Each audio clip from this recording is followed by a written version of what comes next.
Hello नमस्कार। आज के मुख्य समाचार। अगले कुछ दिनों तक भारत पूरे विश्व के लिए कूटनीति का केंद्र बना रहेगा। G20 देशों के विदेश मंत्रियों की मीटिंग के सिलसिले में शुक्रवार तक दिल्ली में 35 देशों के विदेश मंत्री और 2 राष्ट्राध्यक्ष होंगे। G20 का मुख्य कार्यक्रम आज राष्ट्रपति भवन में होगा। सम्मेलन के इतर विदेश मंत्री जयशंकर ने ब्रिटेन के विदेश मंत्री जेम्स क्लीवरली से बात की। दोनों देशों के आपसी संबंधों के अलावा BBC पर भारत में हुए इनकम टैक्स के सर्वे का भी मसला उठाया गया। सूत्रों के अनुसार इंग्लैंड के विदेश मंत्री ने BBC पर हुए एक्शन का मामला उठाया।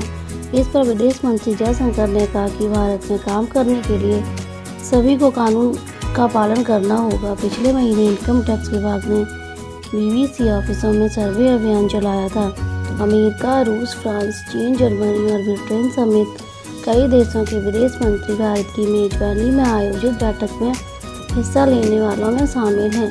भारत के निमंत्रण पर मेहमान के रूप में श्रीलंका, बांग्लादेश सहित और गैर G20 देशों के भी विदेश मंत्री बैठक में होंगे।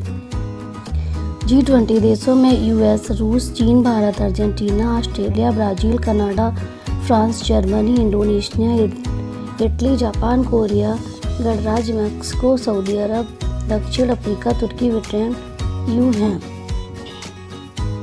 95 साल की भगवानी देवी ने अंतर्राष्ट्रीय स्तर पर कई मेडल जीतकर देश का नाम रोशन किया। भगवानी देवी ने उन लोगों के लिए एक मिसाल हैं जो बढ़ती उम्र के साथ सोचने लगते हैं। अब उनमें पहले जैसे एनर्जी नहीं रही। भगवानी देवी 2022 में उस समय सुर्खियों में आई जब फिनलैंड में आयोजित वर्ल्ड मास्टर्स एथलेटिक्स चैंपियनशिप में उन्होंने गोल्ड जीता। इस प्रतियोगिता में 100 मीटर की दौड़ में उन्होंने गोल्ड मेडल और डिस्कस थ्रो में ब्रॉन्ज मेडल जीता था। 100 मीटर दौड़ उन्होंने महज 24.74 सेकंड में पूरी की, जो राष्ट्रीय रिकॉर्ड है। बरसाना की लठमार होली के बाद बुधवार को नंदगांव में फगुआ के बहाने लठमार होली खेली गई। इसमें बरसाना के हुरियारे नंदगांव की हुरियारियों के साथ लठमार होली खेलने के लिए नंदगांव पहुंचे। बरसाना के बाद नंदगांव की लठमार होली में शामिल होने के लिए बड़ी संख्या में श्रद्धालु यहां पहुंचे। फगुआ के बहाने बरसाने की हुरियारी नंद लाला के गांव की हुरियारियों के संग होली खेलने पहुंचे तो हुरियारों का टिश्यू के फूलों से बने रंग और गुलाल से स्वागत किया।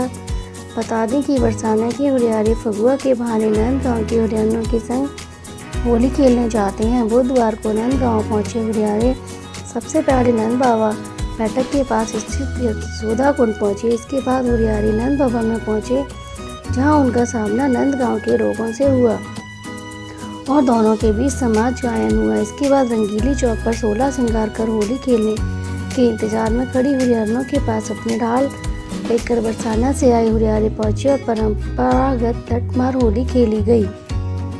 नॉर्थ ईस्ट के 3 राज्यों त्रिपुरा, मेघालय और नागालैंड में चुनावी नतीजों की आज तस्वीर साफ हो गई। ये तीनों ही राज्य बीजेपी, कांग्रेस और क्षेत्रीय दलों के लिहाज से काफ़ी अहम है। हालांकि ये तमाम दल वहाँ जीत का दम भर रहे हैं। त्रिपुरा में बीजेपी, नागालैंड में NDPP और मेघालय में NPP के नेतृत्व में सरकार है।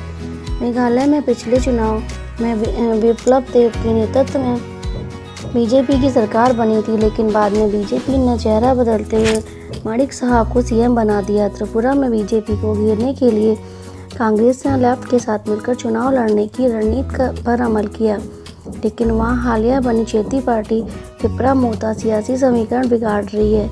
जनजातीय आबादी के एक बड़े हिस्से के बीच इसके प्रभाव ने पारंपरिक पार्टियों को परेशान किया है। इसके संस्थापक देव वर्मा पूर्ववर्ती शाही परिवार के वंशज हैं और राज्य की जनजातीय आबादी में उनका खासा प्रभाव माना जाता है। 2 दशक तक लेफ्ट दलों का गढ़ रहे त्रिपुरा में बीजेपी ने 2018 में शानदार जीत दर्ज की थी और इस केस के लिए कोर्ट ने छीन लिया था। शिक्षा ने मानव सभ्यता को निखरने में अहम भूमिका निभाई है। किसी भी व्यक्ति के व्यक्तित्व को संवारने में पढ़ाई लिखाई की अहम भूमिका होती है। शिक्षा में नए मौके तलाशना, स्टूडेंट्स और पेरेंट्स को सशक्त बनाना अहम है। छात्रों के समग्र विकास के लिए जरूरी है कि उन्हें दुनिया सर्वश्रेष्ठ एजुकेशन इंस्टीट्यूट्स को चुनने में मदद की जाए। इस उद्देश्य से India expo mart private limited की ओर से इंडिया इंटरनेशनल एजुकेशन एक्सपो का आयोजन किया जा रहा है।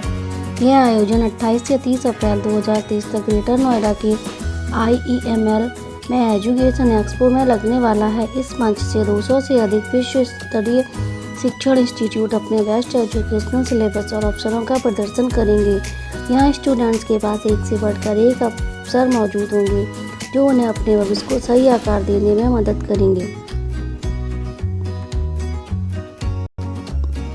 यशस्वी जायसवाल की डबल सेंचुरी और भुवनेश्वर के साथ उनकी दूसरी विकेट के लिए 370 रन की साझेदारी की मदद से शेष भारत ने ईरानी कप के पहले 3 दिन विकेट पर 381 रन बनाए। यह मैच पिछले सीजन की रणजी चैंपियन मध्य प्रदेश के खिलाफ है। मुंबई के यशस्वी ने दिन के अंतिम सेशन में पवेलियन लौटने से पहले 259 गेंद खेली तथा 30 चौके और 3 छक्के लगाए। बंगाल की तरफ से खेलने वाले ईश्वर ने 240 पर 154 रन की अपनी पारी में 17 चौके और 2 छक्के जमाए। ईश्वर का यह फर्स्ट क्लास क्रिकेट में 22वां शतक था। भारत के अनुभवी ऑफ स्पिनर रविचंद्रन अश्विन बुधवार को इंग्लैंड में तेज गेंदबाज जेम्स एंडरसन को पछाड़कर नवीनतम ICC पुरुष टेस्ट गेंदबाजी रैंकिंग्स के शीर्ष पर पहुंच गए। नई दिल्ली में दूसरे टेस्ट में भारत की जीत के दौरान 6 विकेट चटकाने वाले अश्विन को 2 स्थान का फायदा हुआ। वेलिंगटन टेस्ट में न्यूजीलैंड के खिलाफ इंग्लैंड की हार के बाद एंडरसन दूसरे स्थान पर खिसक गए। 36 साल के अश्विन टेस्ट गेंदबाजों के बीच पहली बार 2015 में शीर्ष पर पहुंचे थे। इसके बाद वे कई बार शीर्ष पर जगह बना चुके हैं।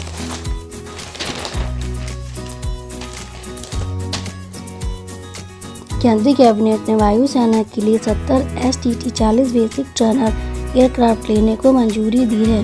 हिंदुस्तान एरोनॉटिक्स लिमिटेड यानी HAL से यह ट्रेनर एयरक्राफ्ट 6828.36 करोड़ रुपए में लिए जाएंगे। 3 साल के भीतर वायु सेना को ये ट्रेनर एयरक्राफ्ट मिलने शुरू हो जाएंगे। 6 साल में ये सभी 70 ट्रेनर एयरक्राफ्ट वायुसेना को मिल जाएंगे।